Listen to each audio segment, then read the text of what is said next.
Hi everyone, today our first speaker is the most unique and the smartest person in MGA, and there is nothing she cannot do. She's omnipotent, and everyone in MGA loves her. Please help me welcome Holly Wagner. Thanks, Vicky.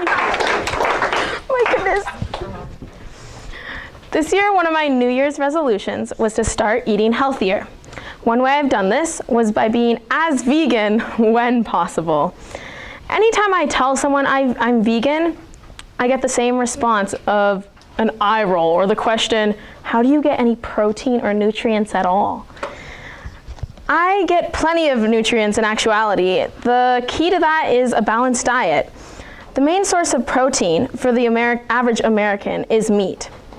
While researching, I found that meat really isn't the best source of protein and can actually be working against you. Fruits, vegetables, and whole grains are the things that will work with you to keep your body healthy. Instead of looking closely at a vegan diet, most people often automatically assume the worst about it and forget to understand that it's trying to help their body. Meats are high in cholesterol and saturated fats, which can increase your risk of heart disease or strokes. Heart disease is the #1 leading cause for death in the United States, and according to studies done by Medical News Today, it is mostly because of diets Americans eat. According to the cancerproject.org, a study done at Harvard used equal sample populations of vegetarians and vegans and meat eaters. The results of their study produced that people who eat meat have a higher cancer risk that is 3 times higher than vegetarians or vegans. I believe that the main cause of this is the deficiency of fiber in meats.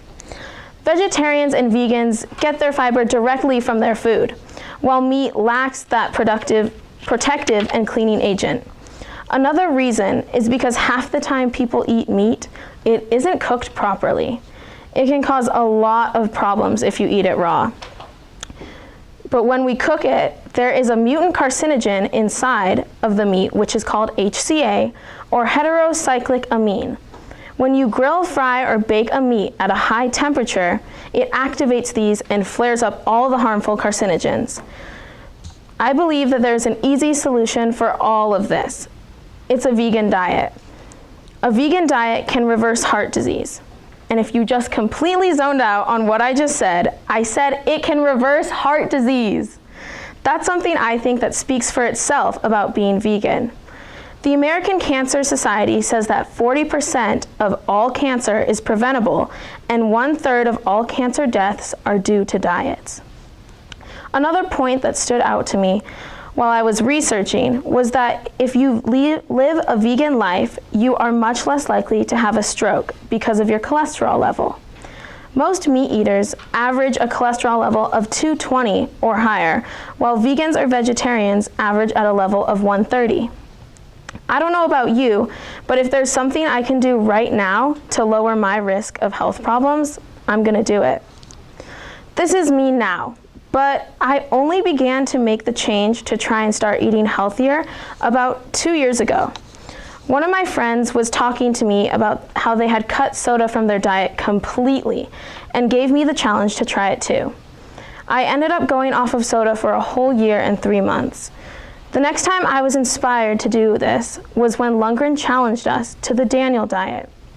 The rules were simple: no processed foods or dairy, while we could only eat vegetables, fruits, nuts, and grains for 1 week. After this, I decided to give up chocolate for Lent, which led into me cutting down on all sweets and dairy.